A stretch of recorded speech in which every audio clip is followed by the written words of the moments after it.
Here we are. Welcome to London, guys. Welcome to London.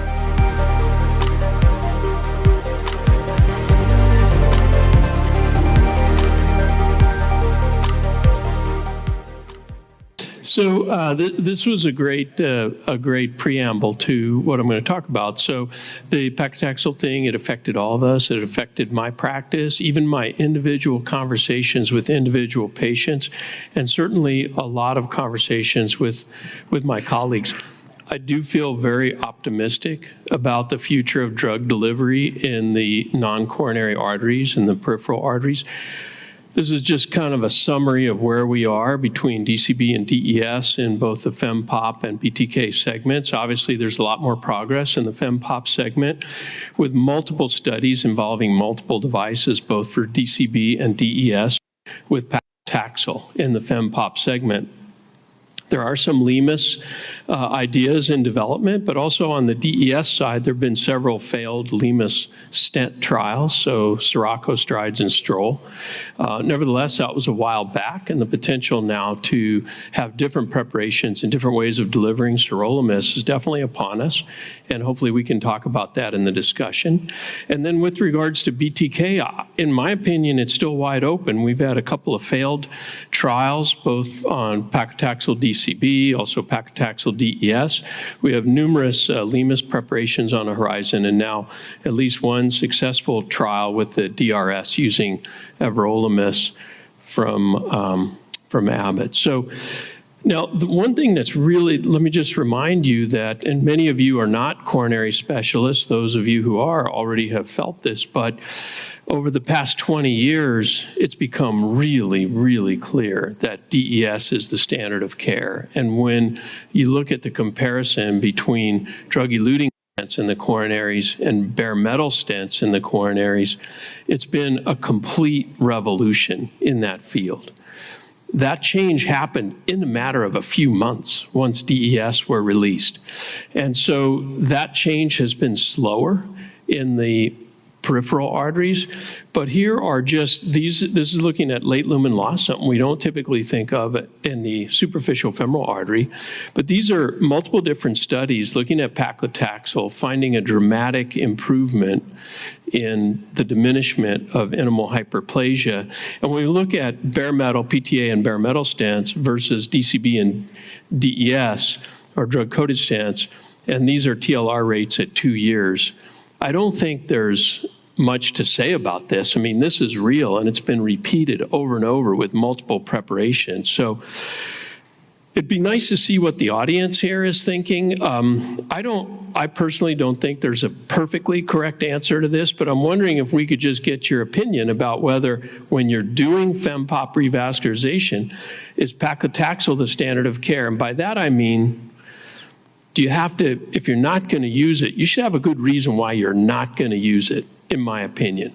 Okay, so red for yes, no for green. So a lot of people feel like it is, but many feel like it isn't. So, Luis, why you green? Actually, I really don't think that for long lesions, I'm more of a stent guy. I really believe that you need scaffolding for the lesions. And currently, the offer on stents, they're not very good stents. So, yeah.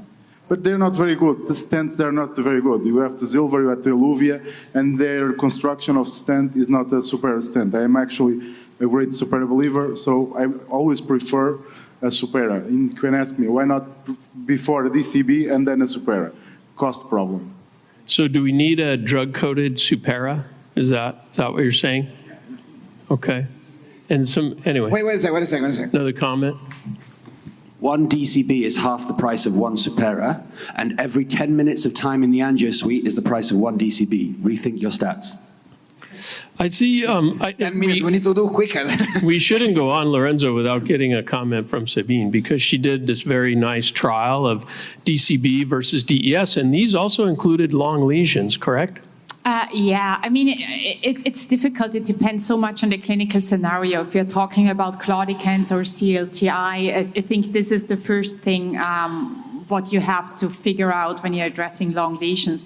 Apart from that, I'm also believing we do need a drug. I'm not that sure that a drug-eluting Supera would be the solution, to be honest. I think we're mixing up too many scenarios. I really would like to see then more clinical data, especially as I've presented before with this super aggressive vessel preparation you need for the Supera. So, yeah. Yeah, I Still, actually personally agree with that. What's very good for my trial, so that lesions which are between the 20 centimeters as long ones have a bailout standing of roughly 30 to 40%. So that's something that probably leaving nothing behind could be a dream, but maybe drug elution and... Yeah, I mean, this, of course, this is then the Japanese scenario where you're actually not allowed to combine a DCB plus a stent. And then you invest so much in your vessel preparation that you really can get down the stenting rate. But then you're, of course, at the time in the angio suite. That really drives up the time you have in the angio suite. So there is no perfect world, and you have to find your path in between. Right. Anyway, I'll just point out, this is a little bit hard to see, but this is from recently. So this is just in the last couple months, looking at European Society of Vascular Surgery. You can see the recent guidelines. So paclitaxel DCB should be used post-optimal PTA only for task A and B. And DES should be used selectively, but only as bailout. It's kind of interesting.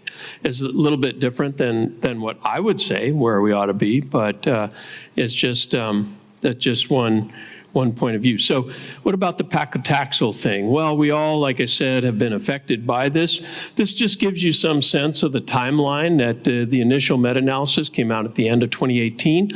These numbers all involve the initial meta-analysis, and you can see the hazard ratio, which was initially thought to be 1.93, diminished significantly as more follow-up was obtained, as more patients were found who had previously been lost to follow-up.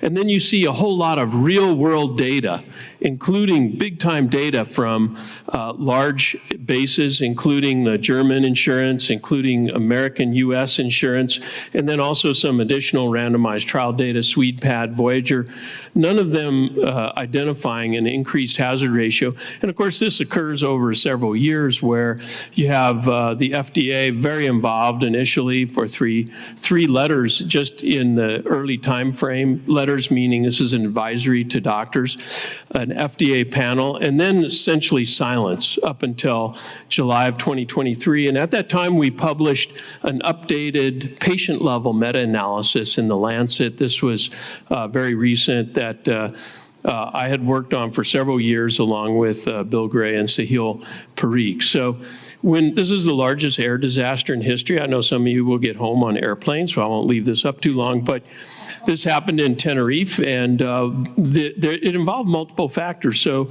almost always when you have a major disaster, and I consider the paclitaxel thing was more than just a learning experience. It was a major disaster.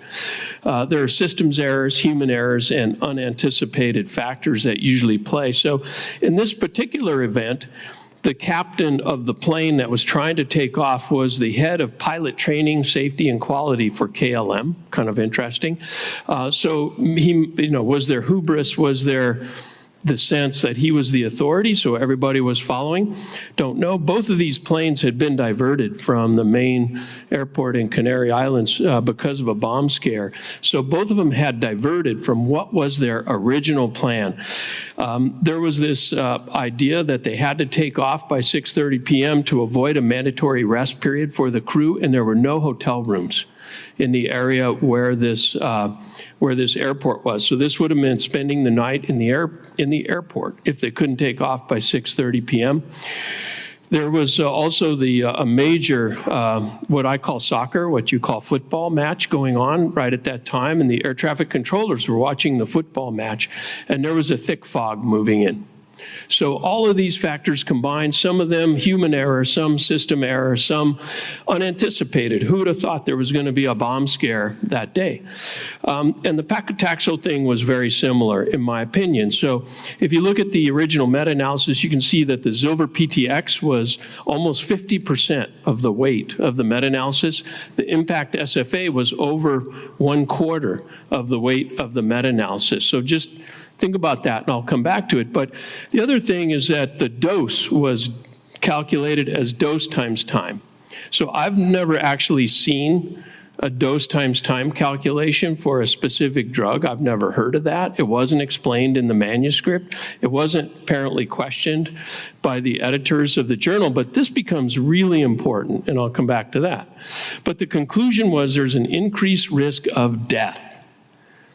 It didn't say there's a mathematical association. It essentially said there was a cause, there was a causation. And so none of these trials were powered for mortality. They were all powered for 1-year patency. And this goes back to the presentations you just heard about, how do we prove effectiveness? Well, we thought we were proving effectiveness by powering them for 1-year mortality. It had small control groups. There was bias in the assessment. I'll explain these. We don't know if both groups were treated the same. It started with 28 trials at 1 year and ended up with 3 trials at 4 to 5 years. But getting back to this, was there a causal relationship? That's the key, because you can use math, as you just saw in the last presentation, to show almost any association. And so the way you decide a causal relationship is typically using the Bradford-Hill criteria, which were established in 1965. It involves a dose response. That is, was there a biological gradient? If it's really bad stuff, then giving more of it should be worse.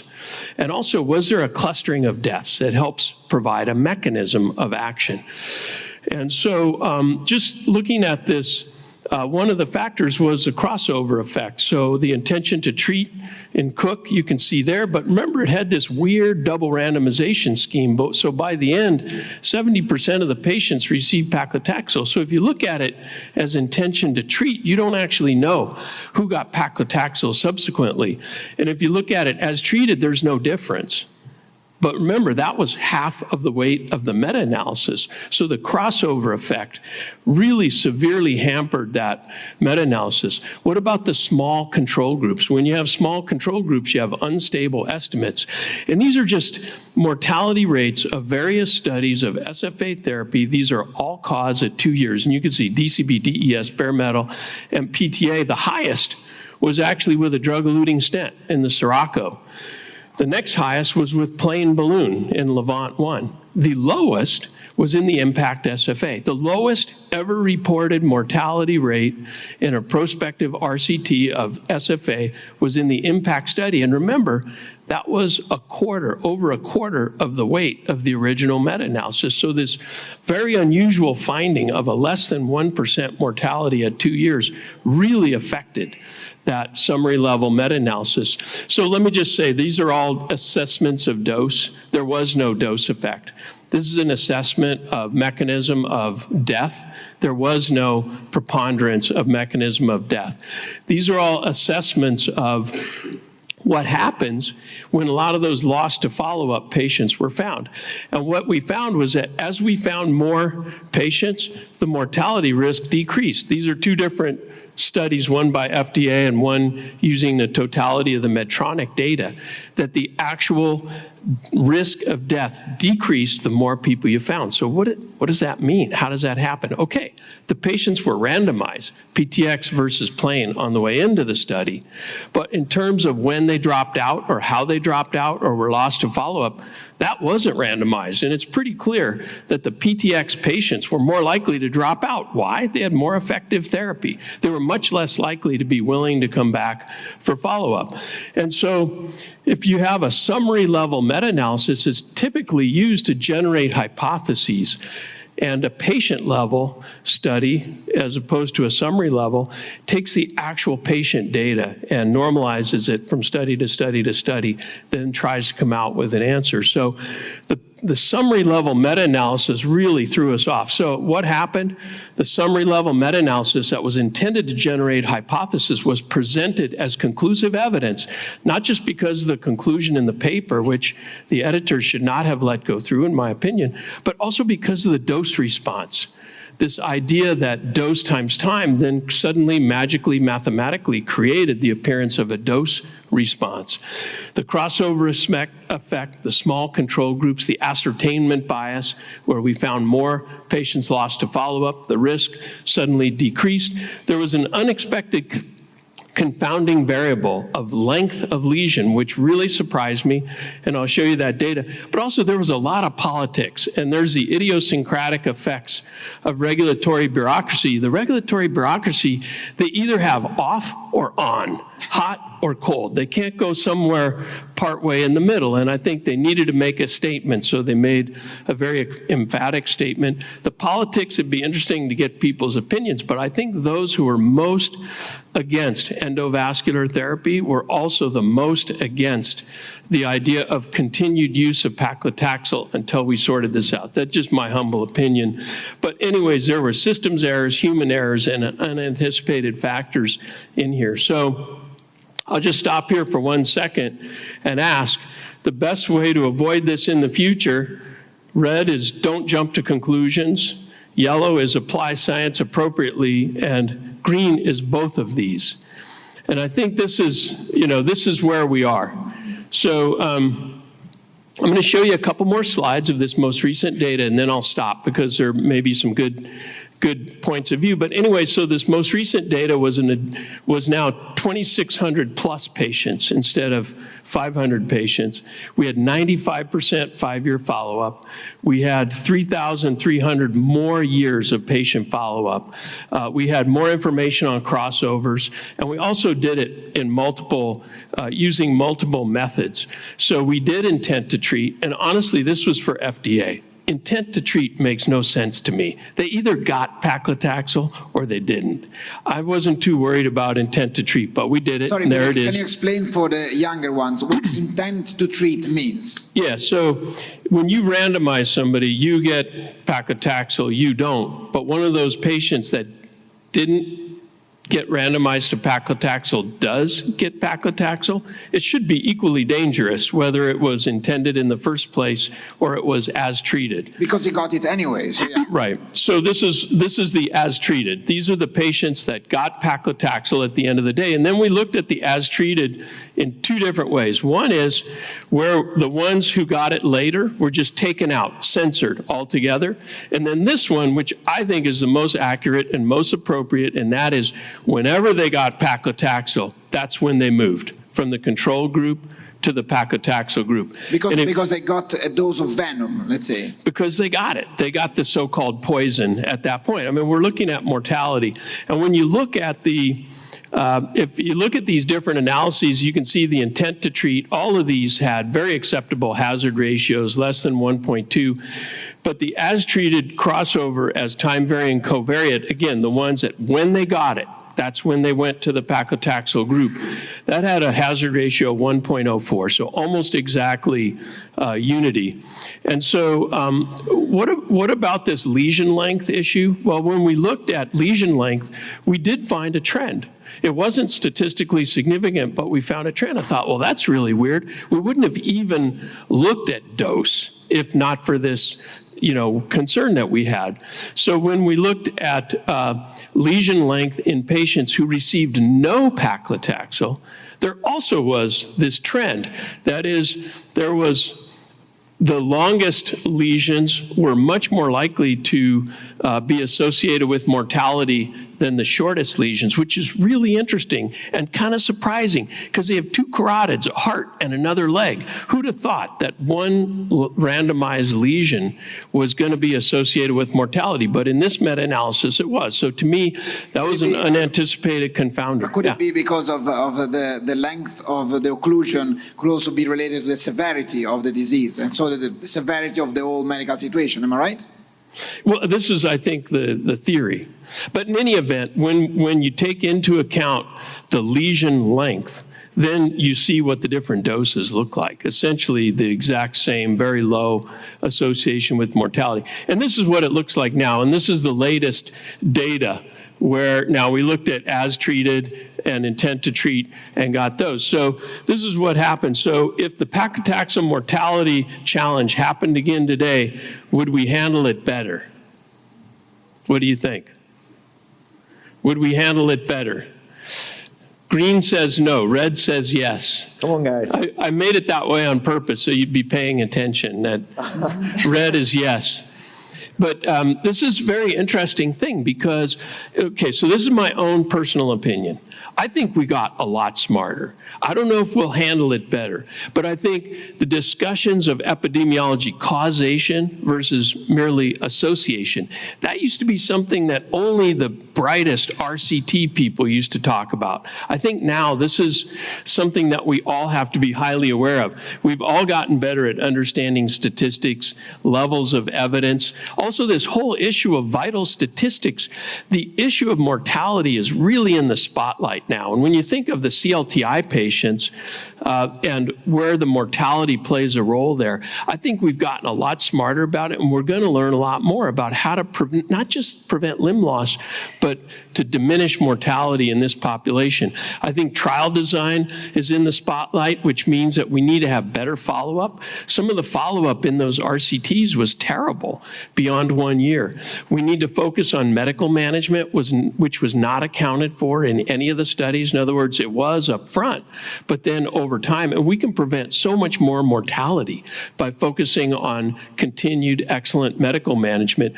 And then the one other thing I'll just mention, the value of real-world data. So here it was an analysis of not just RCT data, but real-world data. And notwithstanding the presentation you just heard about the RCT data, I think real-world data is going to play an increasing role in everything we do, because now every patient is being tracked digitally, and the ability to do propensity weighting and to do a virtual, if you will, randomization, that'll be in our future, not for everything, but at least for some things. So that's my story, and I'm sticking to it.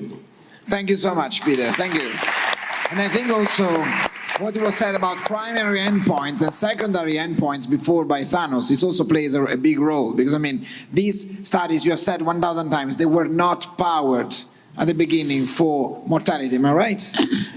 None of them were. None of them. Yeah, especially long-term mortality. Yeah. Yeah, Sabine? Just one short question, because you have much more insights. So the FDA had this mandatory long-term follow-up for 5 years for the ongoing and new RCTs. They stopped that after the new statement and, let's say, no mortality issue anymore.